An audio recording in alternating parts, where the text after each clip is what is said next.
అందరికీ నమస్తే అండి. అరుణ్ షో యూట్యూబ్ ఛానల్ స్వాగతం. నేను మీ కేఎస్వర ప్రసాద్.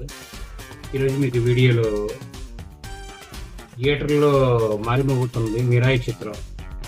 ఈ మిరాయి చిత్రం గురించి దర్శకుడు కార్తీక్ ఘట్టమనేని గారు కొన్ని విషయాలు చెప్పారు. ఆయన చూద్దాం. మిరాయి మూవీ ఐడియా అనేది నాకు 2015-16లో కలిగిందని దర్శకుడు కార్తీక్ ఘట్టమనేని గారు తెలిపారు.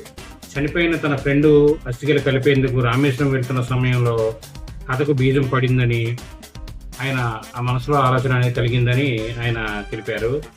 ఆ సమయంలో గద్ద తనతో పాటు ట్రావెల్ చేసినట్లుగా అనిపించిందని, అలా కథ పుట్టిందన్నారు. మిరాయ్ అనేది జపనీస్ పదం అని, దాని అర్థం ఫ్యూచర్ అని తెలిపారు. ఈ మూవీ కథ రాసేందుకు 5 నుంచి 8 ఏళ్ళు పట్టిందని ఆయన తెలియజేశారు. అలాగే ఈ తేజసజ్జ నటన కూడా బాగుందని, ఈ ఫ్యాంటసీ మూవీ మిరాయి కలెక్షన్స్ దుమ్ము రేపుతున్నాయి. ఈ చిత్రం 2 రోజుల్లో వరల్డ్వైడ్గా 55.60 కోట్ల రూపాయలు గ్రాస్ కలెక్షన్ వసూలు చేసినట్లుగా మేకర్స్ తెలిపారు.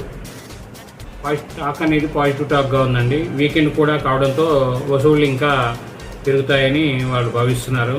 మంచు మనోజ్ కీలక పాత్రలో రితికా నాయక్ హీరోయిన్గా నటించారు. ఈ చిత్రంలో కథ అనేది క్లుప్తంగా 4 మాటలు తెలుసుకుందాం. ఈ మిరాయి కథ అనేది అమరత్వం కోసం అశోకుడు రాసిన 9 గ్రంథాలను చేజిక్కించుకొని దేవుడు అవ్వాలనుకుంటాడు బ్లాక్ స్వాడ్ అంటే అది మంచు మనోజ్ పాత్ర పేరండి. అతన్ని ఎదిరించి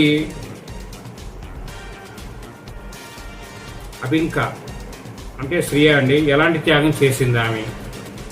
తర్వాత యోధ అంటే ఇప్పుడు మన హీరో గారు తేజసజ్జ బ్లాక్ స్వాడ్ని ఎదిరించడానికి మిరాయిని ఎలా వాడాడు, అసలు మిరాయి అంటే ఏమిటి, బ్లాక్ స్వాడ్ 9 గ్రంథాలను చెక్కించుకున్నాడా,